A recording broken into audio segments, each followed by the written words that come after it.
Part 15, Chapter 29 and 30. Chapter 29. Multiple pages. It had worked, or she was merely reading something into it, and would hurt herself all over again if she was wrong. What was she supposed to believe? Jiyan faded out the music filling the room.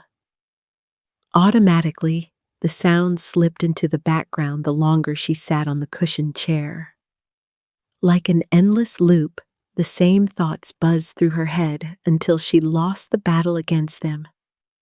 Had she succeeded or not? She jolted upright when someone touched her shoulder. Had she really fallen asleep in the middle of her own sister's birthday party? And others had noticed it too. Embarrassing. "Oh," a blonde woman said, eyeing Jiyan as if waking her had been the worst mistake of her life. Behind her stood another woman who, because of her height, could easily be mistaken for a child. She hugged a brightly wrapped present to herself like a plush toy. If Jiyan remembered correctly, they were Zaina's friends. She occasionally ran into them without ever exchanging a word.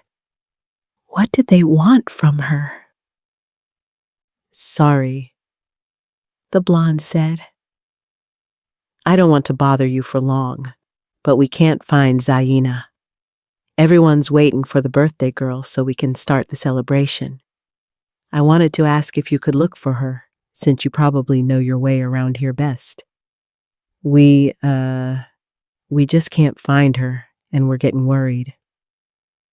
Still not showing up? Dania was never late, especially not when she was the center of attention. "I can do that," Jiyan said, and stood up right away, stifling a yawn. As unsteady as she was on her feet, her legs realizing too late that the rest of her body was awake, she nearly buckled as she stood. Her head throbbed, shrouded in fog, even though she hadn't touched any alcohol. Falling asleep in the middle of a birthday party with important people present bordered on stupidity. Thoughts of Kilan had been keeping her awake for days. Since their last meeting, she hadn't seen him again, even though she had deliberately gone looking for him. Was he avoiding her? If he had kept his old self, had the method she'd worked on for months actually succeeded? And if she was on the right track and he had retained his memories, why was he keeping his distance? I don't understand. Everything is paradoxical. The building shook. An earthquake? Jiyan hurriedly looked around. Her breath caught when she saw a CR plastered against a window, staring down at her. More of them appeared out of nowhere. An explosion went off, shattering nearby windows. A wave of screams crashed into her ears. People pushed past her, fleeing the room in disarray, as if swallowed by darkness. "What's happening here?" she croaked. CR attacks on the city weren't unusual, and yet a strange unease crept into her. Something felt different. Without waiting a second, she ran. Unlike the others, she didn't head for the exit. Where was her sister? Had she already encountered a CR? Had she managed to escape? If something happened to her? I can't handle that. Though she was rarely at the president's estate, her body guided her with certainty through the corridors. Reaching the long hallway that led to Zaina's room, she heard sniffing. The door stood slightly ajar. More windows burst. Instinctively, she ducked for a moment. The shock wave sent shards raining down. Jiyan felt cuts on her arms and face. Locked in tunnel vision, she stormed into the room without stopping. Her sister sat on the floor, hands covering her face. Tears dripped onto the ground. What? Zai! Na! Jiyan called, breathless. Slowly, her little sister looked up. Jiyan? We have to flee. Something's wrong. It's dangerous to stay here. Father, Zaina sobbed. He wanted to kill me.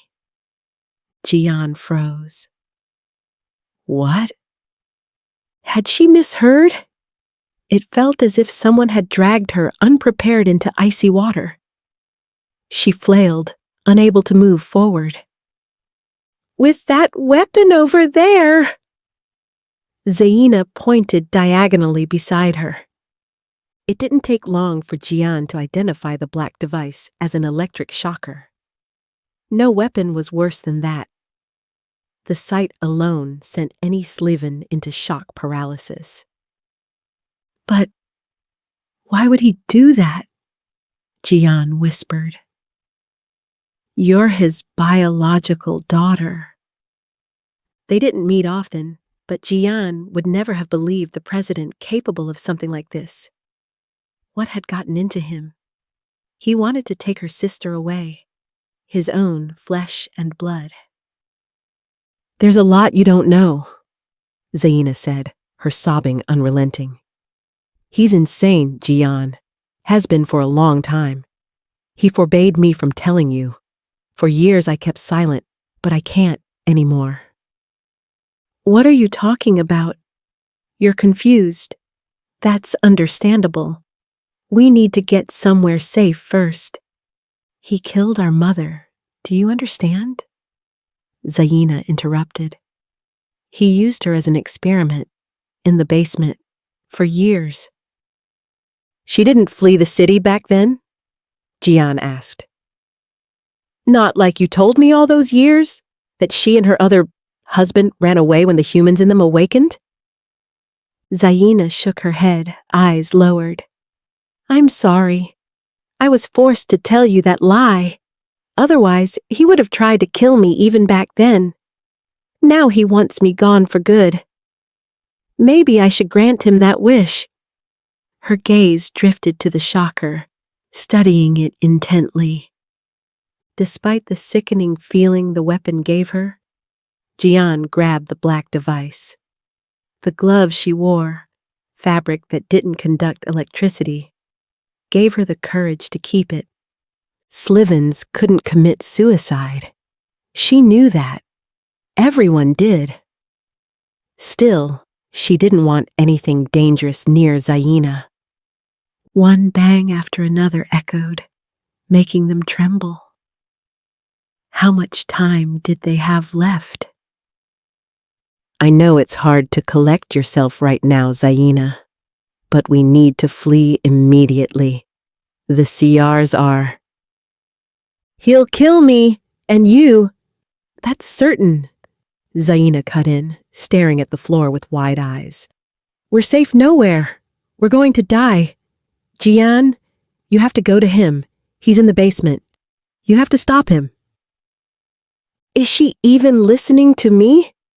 Does she understand the danger we're in right now? Zaina, please. Let's get out of here first, and then... We've always been a thorn in his side. He'll kill us. I'm scared, Jiyan. I'm so scared of that man. As long as he exists, I'm afraid. Please stop him. Go to him. Please, talk to him. Do something. Help me. Seeing her sister like this stabbed Jiyan in the chest. Usually, Zaina was the stronger one. This wasn't the sister she knew. One thing was clear. Nothing would move her unstable sister to leave this room. What was she supposed to do?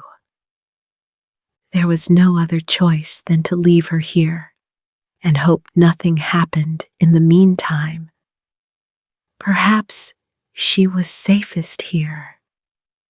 Jiyan had to go to the president. Jiyan's eyes flew open when she reached the basement and was overwhelmed by the sights. Had she stumbled into a laboratory? Humming machines everywhere, active monitors displaying programs, and undefinable liquids in test tubes. Everything looked sterile and bright. Satoshi Ito stood before a pane of glass, gently stroking it. Behind it was a woman submerged in something. No ice or plasma? The stranger was encased. Cables and tubes were attached to her body. Was she still alive? Her eyes were closed. She didn't move an inch. Jiyan's heart grew heavy as she stared at the woman. Is that my mother? The question escaped her, making the president turn around immediately. She swallowed. Why had he experimented on her? For what purpose? Why her mother of all people? Satoshi narrowed his eyes to slits. His gaze dropped to Jiyan's hand holding the shocker. Despite the weapon that could harm him, he showed no fear. Did he not take her seriously? Tell me at once why you're here. No one is permitted to come down here. What kind of sick stuff is this? She demanded. What are you doing to her? All this time, her mother's body had been here. Had she sensed it instinctively? That was why she disliked coming to the estate? Had she always known, deep down, what vile things the president did, avoiding any conversation with him as long as she could? I'm pleased you wish to talk to me, but this one matter does not concern you. It does, she shouted. Slowly, she moved toward the electrically powered apparatus, never taking her eyes off him. The closer she came, the more she felt the cold radiating from the machines. Give her the peace she deserves. Let her go. What she endured here must have been pure suffering. No, she stays here. I will find a way to... Your sense of self is rotten. Can't you see that? Rotten to the core. Yes, utterly. Rotten. The tremors from above, more explosions, reached even this deep. She didn't want to be buried alive under any circumstances, yet she couldn't leave and pretend she'd seen nothing. She's not a doll you can do whatever you want with. Although you grow more like her with each passing year, you are not like her. What a shame. Satoshi shook his head. Jiyan, don't interfere now. I said, I will never let her go. Do you understand? She belongs to me. No one may take her from me. Now leave us. Leave us alone. It wasn't enough that he'd taken her life. He wanted more and more, and no one knew how sick their president truly was. Such a person must not rule over the Slivons. It was wrong. If she did nothing, nothing would change. She would lose even more. He wants to take more from me, even more. He wants to kill Zaina and me and everyone who stands in his way, as long as he exists. Before she realized it, she pressed the device against his back and delivered a powerful electric shock. Only when he groaned did she snap back to the present. She blinked. The Slivon evaporated from him instantly. The force of the weapon surged through Jiyan's body, paralyzing her for a moment. Her mouth fell open. She gasped for air. Numbness spread through her. The device slipped from her hand. No, this didn't happen, she whispered. Get up, get up. What had she done? What was she capable of? Her body had acted without her command. She detected no breathing. How high had the device been set? She staggered backward. I didn't do this. Not me. A scream tore through the agonizing silence. Jiyan stood in the doorway. Why was she suddenly here? Several Sin soldiers looked over at them. Traitor! Jiyan shrieked. She killed my father. He was her target from the very beginning. Come on, seize her. Jiyan? What? No, I didn't mean to. A cloud of smoke spread through the room, forcing tears into her eyes. She lost her sense of direction and began coughing. Her lungs burned. Breathing became difficult. Everything spun. Someone grabbed her hand and ran with her out of the room. Chapter 30. Crisscross. How could Kilan's team have vanished as if into thin air? With Aaron's oversight and abilities, they should never have lost sight of one another. Not once had that ever happened before. It almost felt intentional. But why would they leave me alone? Kilan preferred to keep running across the rooftops to better evade attacks. This operation felt bigger than any before.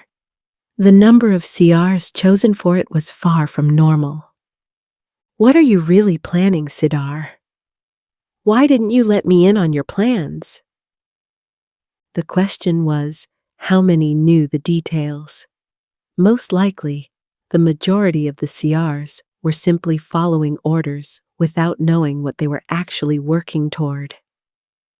Kilan watched a team executing one of the organization's best coordinated attacks, better than his own. Their leader, a woman with something almost maternal about her, managed to keep her members together despite having made many mistakes a few years ago. Their archer fired an arrow. The Sin dodged just in time. Meanwhile, a CR from the team sprinted into a corner, ran up the wall, snatched the arrow midair, and altered its trajectory. They hit the Sin, who had believed he had escaped the shot. Yes, that one landed. The Sins stood no chance against them. Kilan was convinced. Today, they would annihilate as many as possible and save the humans. First, he had to find his team. Even from the rooftops, he couldn't locate them anywhere. He didn't hear their leaders' whistles either. Difficult in this chaos anyway. Since yesterday, Slivon had been summoned to Sidar. After that, he seemed completely changed. Everyone had spoken with Sidar. Everyone except Kilan himself. Whatever. I don't need his attention anyway. Where are they all? I have to find them. Why? That question never left Jiyan's mind as she ran hand in hand with the Sin soldier, taking cover every time attacks erupted to avoid getting hit accidentally. She understood nothing. Why had her sister lured her into an ambush? Why was it the silver-haired one who came to her aid? She hadn't expected Valen at all. And why had she killed the president? Her breathing quickened. On every corner, Sins and CRs clashed. What was happening here? More than anything, she longed for a mental pause to sort her thoughts. But the moment she stopped, she would be attacked. Where are we going? She shouted, but Valen didn't answer. His gaze remained fixed straight ahead. Her breath caught when a shock wave shoved her forward, tearing their hands apart. She stumbled and fell, her eyes locking onto a rooftop. A CR. Jiyan, he called. She could have picked out that voice from thousands. Kilan. she murmured after he pulled down his mask. Her instincts hadn't deceived her. He's going to kill me. Run! His body reacted automatically. He slid down the glass at once and jumped the last meter. Jiyan! He shouted. Stop! When he swung to the right, she ducked, and he struck only air. His body tensed. He had found her in the chaos, of all people. She was running around the city without seeking safety anywhere. It would come down to endurance. With the electricity coursing through him, he had the advantage. He just had to get close, but she dodged him every time. How long have I waited for this moment? He roared. Suddenly, she darted into an alley. Jiyan threw something behind her that obscured his vision for a moment. Shortly after, something slammed into his hip. It didn't hurt. He waved his hands to disperse the gas more quickly. He wouldn't be shaken off that easily. With effort, he caught up by running up walls and gaining a ledge on the rooftops, landing in front of her. I don't care if AZ hates me for this. I'm killing you. She looked at him. Who's that supposed to be? Your annoying father. Kilan charged. Then suddenly he saw the world from below. With lightning speed, she blocked his attack with her elbow and followed up with a spinning kick, making him buckle and crash to the ground. How was it possible that he didn't shock her through the contact? You know my biological father? She demanded immediately. There was something in her voice, breathless urgency, as if she had no more time to spare. Where is he? Tell me, Kilan. Outside, obviously, he shouted back, springing to his feet and shifting into an offensive stance. Now that he stood again, he could see her face more clearly. He noticed cracks. You deserve nothing but death. Do you hear me? She shook her head. Kilan, I can't. Please, go. Instead of leaving her alone, he swung his fists. Not once did he hit her. Again, he toppled when she placed her hand beneath his chin, snapping his head back while simultaneously kicking into the hollow of his knee. He bit his tongue by accident and tasted blood. He didn't let it slow him down and got up quickly, reaching for her. She grabbed his hand and spun with him as if they were dancing. She slipped beneath him and, using the strength of her back, lifted him up. Once more, he hit the ground. He clenched his teeth. Damn it, why can't I attack her? Your body is used to combat sports, and yet you still can't get me, she remarked. What is this supposed to be? Provocation? What? He growled. This time, he restrained himself and observed her. Falling again had to be avoided. I'm talking about my best friend. He gave up his life voluntarily because he wanted you to awaken. He was even better than me at fighting. Even though it's the same body, different states emerge simply because the self is different. Not this again! Spare me this nonsense! Only then did he realize his suit had been deactivated the entire time. He quickly flipped the switch and struck. The moment it powered on, she increased the distance between them. Her gaze darted around. Her focus sharpened. Was she getting scared? He had to corner her. The tingling returned to his limbs. Electricity flickered as white light between them as his fist shot forward. She narrowly slipped away again. I don't have time for this, Kilan. Why did you betray us like that? Kilan is dead because of you. Don't you understand? For that, I'll take your life. Simple as that. Just as he was about to land another blow, an invisible force hurled him away. He slammed violently against a wall, the impact knocking the breath from his lungs. Fortunately, his back remained intact, though it protested painfully. What was that?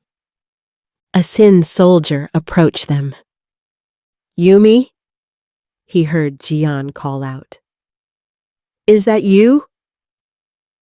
Something rang in Kian's mind at the sound of the name. As Jiyan moved closer, she flinched when she saw an electric shocker in the soldier's hand. What was going on? The stranger said, turning to Kian. We'll kill her. Not you. Stay out of this. What? Kian swallowed. A Sin soldier wanted to kill a Slivon? That didn't add up. No, I'll do it. She took my brother from me, played with our trust. I deserve to erase her. At the same time, they both rushed at Jiyan, who pressed herself to the ground and rolled away, causing the two attackers to collide. Kian seized the opportunity to knock the soldier's helmet aside, revealing her face. Are you on our side, huh? He demanded. Are you human? A young woman with Asian features appeared. She didn't linger on Kian. Her attention was fixed solely on Jiyan, who was fleeing the alley. That damn bitch knows how to run.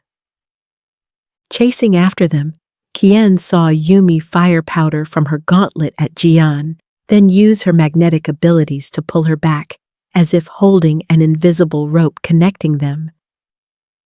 Jiyan writhed like a pathetic worm, but couldn't escape the magnetic field. Why are you betraying us, Yumi? She screamed. What do you have against me? I've never understood it. Let me go, please. I have to go. Yumi remained silent and kept pulling her closer. Kian had to be careful not to enter the soldier's field. His suit was inherently magnetic without the powder. Alone, without his team, he wouldn't get out easily. The moment he got close enough to the Sin, she turned and caught him as well, making him another prisoner. Well, that was a brilliant move. Jiyan hissed in his direction and sighed. I thought she wouldn't notice my approach. He shouted back. Try to swing and get closer to me so we can break free of her field. I'm supposed to help you so you can kill me afterward? Jiyan laughed and rolled her eyes. Sounds like a great plan. Happy to help. Yumi spun them through the air. With her gloves, she controlled magnetism within a specific radius. Without her team, her field wasn't complete and had gaps.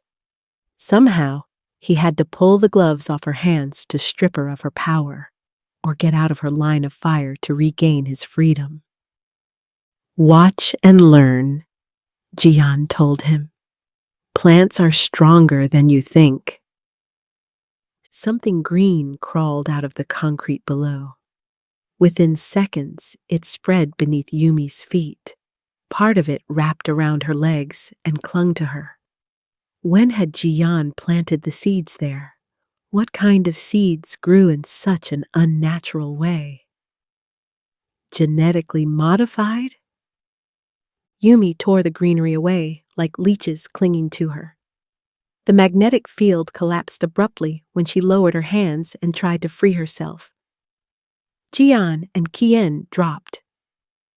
Countless patches of grass sprang up beneath them, cushioning their fall.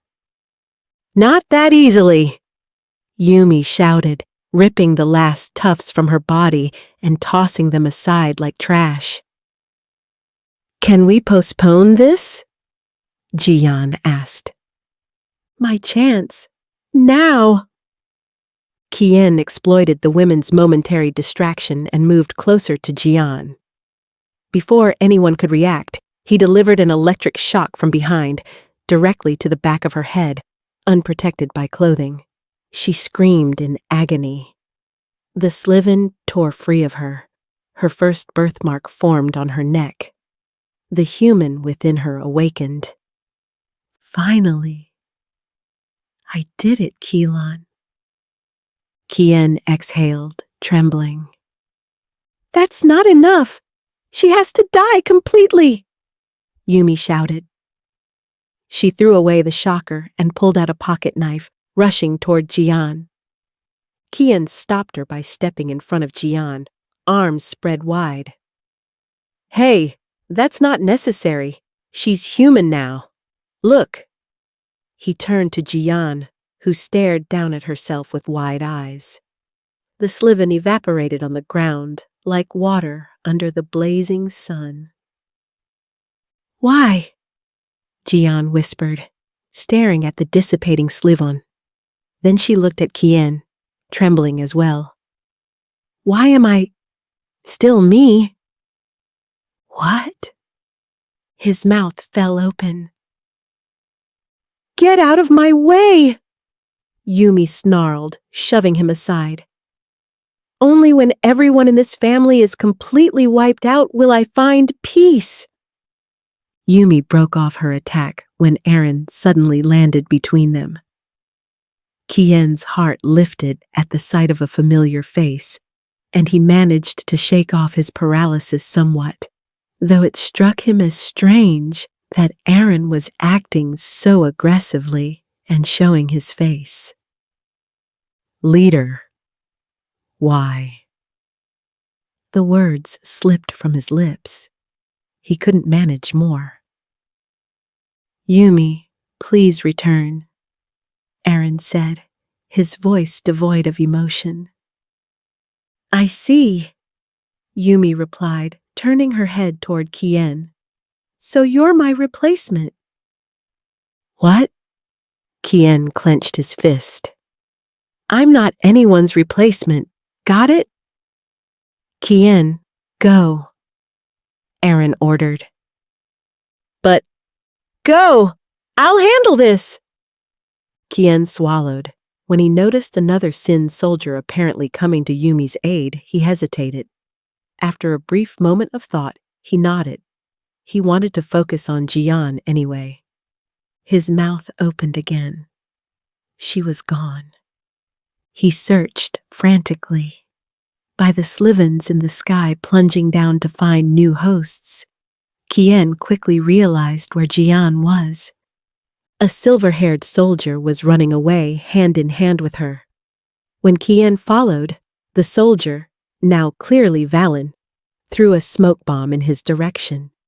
By the time the dense, burning fog cleared, Jiyan was nowhere to be seen. The Slivons in the sky stood still. Had she vanished from the face of the earth? Damn it. Ina dangled her legs, whistling a cheerful tune. The girl had been staying by Kilan's side for quite some time now. Her parents weren't looking for her, and the girl showed no desire to return either. What a mess, right? She said from the rooftop. Oh, look, a teddy bear. I've always wanted one of those. Can we go down for a moment? She pointed downward. A single stuffed animal lay on the ground. With effort, Kilan extended one of his tentacles and grabbed it, pulling it up to them. It was brand new, without a speck of dirt, though another child must have lost it in the middle of the attack. Great. You've gotten much better at controlling them, and if you keep practicing, you'll be even better. Thank you for the gift, Kilan. I'm so happy. She cuddled her new toy while Kilan kept his gaze on the battles unfolding below. No matter where he looked, people were locked in combat. Who do you think will win today, Ina asked, tilting her head from side to side. She spread the teddy bear's arms and set it on her lap. That's a lot of people dying. Good thing we're safe up here. Oh dear, oh dear. Oh, look up there. That Slivon is behaving a bit differently from the others, isn't it? Are you maybe looking for that one? Should we catch it? She pulled out a chain with a pendant made of deers. Ina had stolen it from his mother. Had Kate noticed? Funny how the Slivons fit into those little vessels, don't you think? He remained silent. From up here, he spotted a CR wandering aimlessly from place to place, looking around everywhere. Thankfully, not toward Kilan. A few muscles twitched in Kilan's body, but he abandoned the idea of jumping down and revealing himself. What chaos, right? You're so focused. What are you thinking about? What do you see down there, Kilan? For a long time, he stayed quiet. Then his lips moved as if on their own. I see a lot of emotions.